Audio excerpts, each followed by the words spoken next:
One thing I want to make sure you're not doing.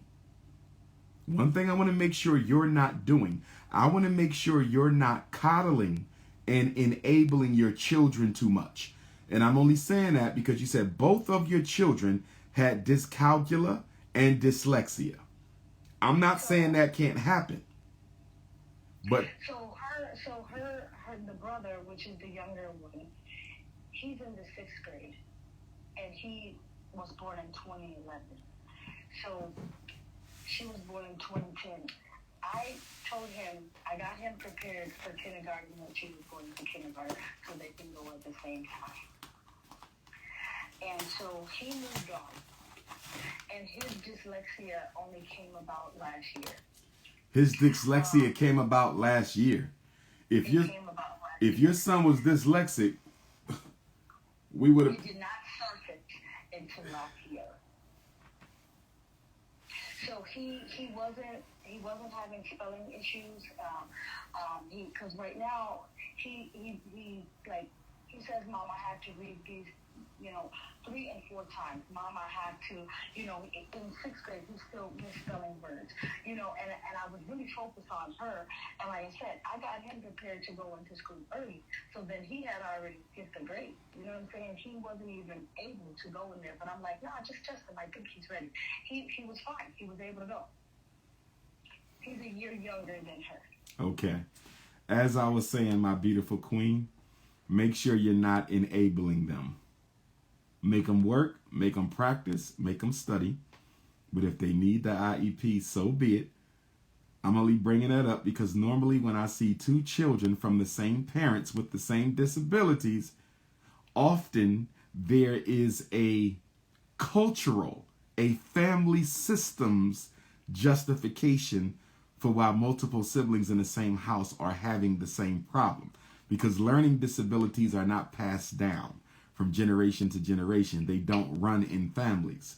So when I see 2 siblings with the same disability, I start wondering whether or not the parents need to do something different within the home. Just a thought.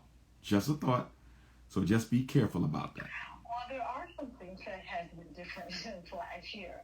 So I decided to leave their father, who wasn't helping me, and then we moved to Atlanta. And how long since you left the father?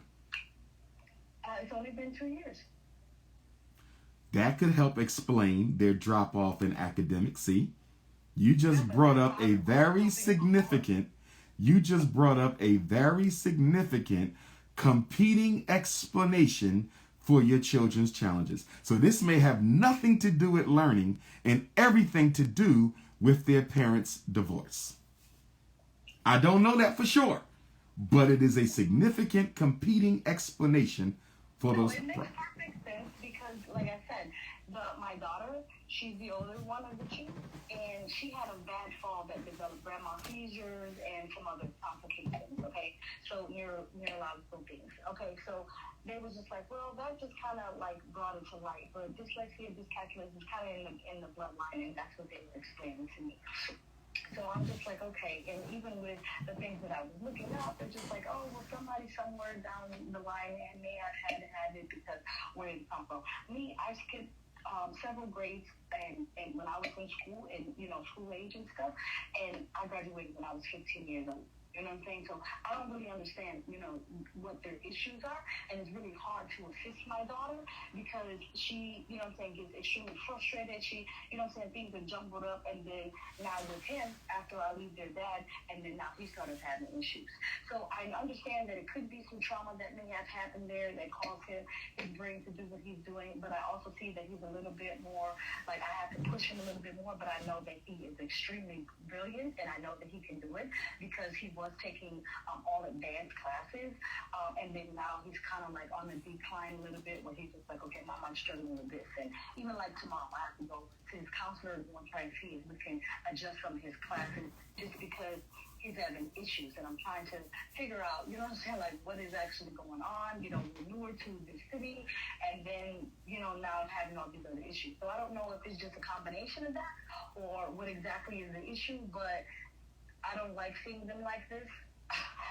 I've been praying, I've been fasting. I am trying to figure this out. You know what I'm saying? I So when, on there, I was like, wait, what? This might be my you might need some counseling. You might need some counseling. Might need some individual sessions for children and some group sessions with the whole family. That's what it sounds like. I'm not too sure this is exclusively due to academics. I think there's some psychosocial family issues that are at the root of this. Okay. But you have my number in case you need to reach out and we need to do a consultation or life coaching session. Let me know. Okay, thank you. No problem, Queen. Stay in touch. Okay, thanks. All right. Bye-bye. I want y'all to notice how we sometimes make a mistake as black parents, blaming academics for family problems. I'm not talking about this, sister. Don't blame academics on family problems. If you know they're not performing because y'all getting a divorce, they're not performing because they don't see dad, they're not performing because they don't see mom, you got to tell the truth. Okay? You got to tell the truth.